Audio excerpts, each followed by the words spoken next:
Hello, and welcome to the Velec RX36 Assembly Guide. If you wish to skip ahead to a specific step, here is the schedule of the guide.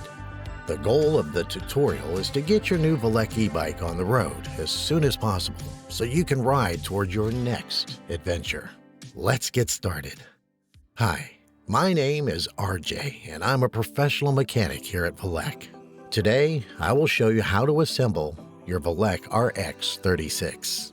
We suggest you clear a surface so you can put down some parts and tools while you follow this tutorial.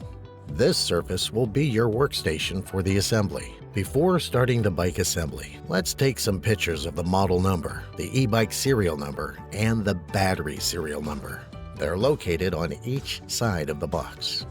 We suggest you gather a bike pump, a pair of long nose pliers, a pair of cutting pliers, and mechanical grease if you have some. Pull up the top flap of the box. Then extract all of the staples on this flap with your long nose pliers. If you don't remove them, you may scratch your arms and your bike while pulling it out. Don't leave them on the ground, or worse, inside your pockets. Dispose of the staples safely. Now, remove the following elements from the box and put them onto your workstation. With your cutting pliers, cut the zip ties off the pocket attached to the rear carrier. There are your tools. Make sure your toolkit contains the following: 3, 4, 5, and 6 mm Allen keys, an 8 and 10 mm wrench, a 13 and 15 mm wrench, plus a Phillips screwdriver. The seat and seat post. The front wheel. 2 boxes. One contains your charger. The other one contains the owner's manual, the pedals, and the quick release for the front wheel. And the cardboard packing protection you can recycle. The easiest way to pull your bike out is to lean the box towards you and walk backward while pulling the bike out. Inside the shipping box, you will find a cardboard stand that will help stabilize your bike while you are working on it. Before starting the assembly, it's important to check that your battery works perfectly. With the RX36, the battery is integrated inside the frame. It's easier to plug the charger into the bike's charging port, which is located on the left side of the frame near the top of the fork. Now, fully charge it before you go on a ride. To properly charge your Velec battery, first, open the charger's box and plug the battery into the charger. Then, plug the charger into the power outlet. If the light on your charger is blinking or stays green after 30 minutes of charge, please contact our customer support, as we may have a problem with your battery. If the light turns red within 30 minutes, first unplug the bike, then the charger, and keep assembling your bike. Let's go ahead with the assembly of your new e-bike, starting with the handlebar component.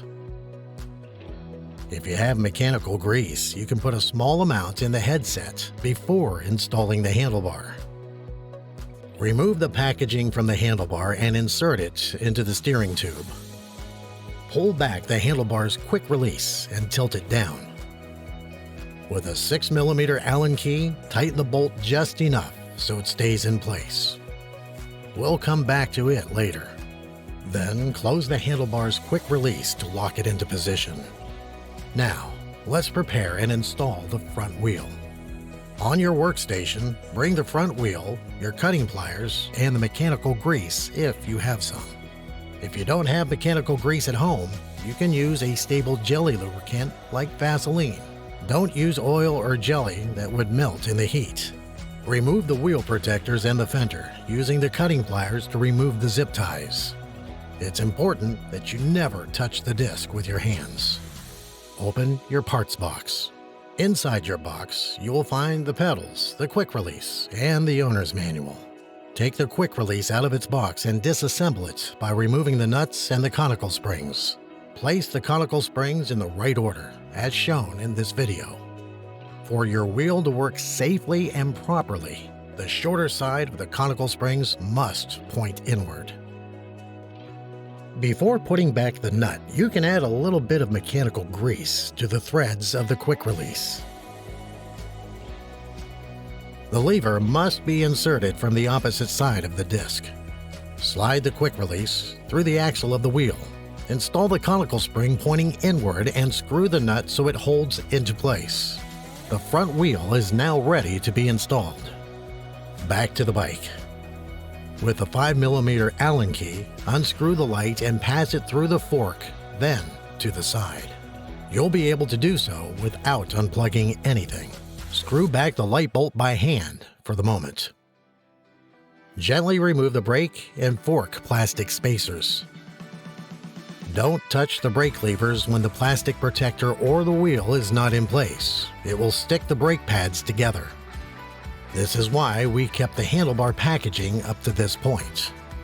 Now, put the front wheel in place, making sure the disc is centered between the brake pads. Gently screw in the nut of the quick release and center the wheel in the fork. It's important that the lever of the quick release points toward the back of the fork. This should leave a mark in the palm of your hand. Now, open the kickstand and remove the cardboard stand. Next, install the seat and seat post. Without applying grease, insert the seat post inside the seat tube. The seat should be parallel to the ground. Adjust the height of the seat. If needed, you can adjust the angle of the seat. It's now time to flip the bike. To do so, lift the front of the bike by the fork and roll it backwards on your feet. Gently land the saddle and the handlebar on the ground. Let's install the pedals. Take the pedals out of the box and remove the plastic packaging. You'll notice that the mounting positions are engraved at the tips of each axle. L represents the left and R represents the right. Apply a small amount of grease to the threads. The right mounting position is the drivetrain, or chain side. Install the right pedal to the drivetrain side and screw it clockwise, holding the pedal's axle with your thumb and index. You'll be able to screw most of it by hand. Use the 15mm wrench to tighten the pedal completely. The best way to do it is to pedal backwards, retaining the pedal's axle with the wrench. If the pedal doesn't screw by hand, don't use your wrench to force it. Either the pedal or the thread is misaligned, or you are using it on the wrong side. Now, repeat the same steps on the opposite side with the left pedal. Let's install the front fender. Untangle the light from the wires and slide the fender from the front of the fork. Align the middle bracket with the hole at the front of the fork as far as possible from the tire. Insert the bolt through the fork hole and the fender's brackets. Tighten the nut with the 5mm Allen key. The fender should touch the front of the fork, and there should be a small gap at the back of the fork. Now, we need to attach the fender's brackets to the fork. With the 10mm wrench, loosen the silver fender screws on each side of the fork. Then unscrew them with a Phillips screwdriver. Pass the screws through the fender bracket and tighten them. Repeat these steps on the opposite side. Get your pump and inflate the tires to the maximum recommended pressure written on their side. Well-inflated tires will reduce the risk of puncture and will provide you with the best riding experience. Now, with the same technique, gently flip the bike by rolling it upside up. You can now remove the remaining packaging from the bike. Facing the bike, hold the front wheel between your legs and center the handlebar. Pull the handlebar's quick release and tilt it down. With a 6mm Allen key, tighten the bolt so it doesn't move. Then close the handlebar's quick release to lock it into its centered position. Once your bike's assembly is complete, get it back to charging, as explained earlier in this video. A green light on the charger indicates the battery is fully charged. First, unplug the charger, then the battery. Before going on your first ride, we recommend reading the owner's manual. Take a look at the regulations about e-bikes in your state. Complete the mechanical checklist we attach to your bike, and feel free to contact us if you have any questions. We also recommend you visit your local bike shop to have your e-bike inspected, and don't forget to watch our other tutorials. Enjoy your new Velec Ebike.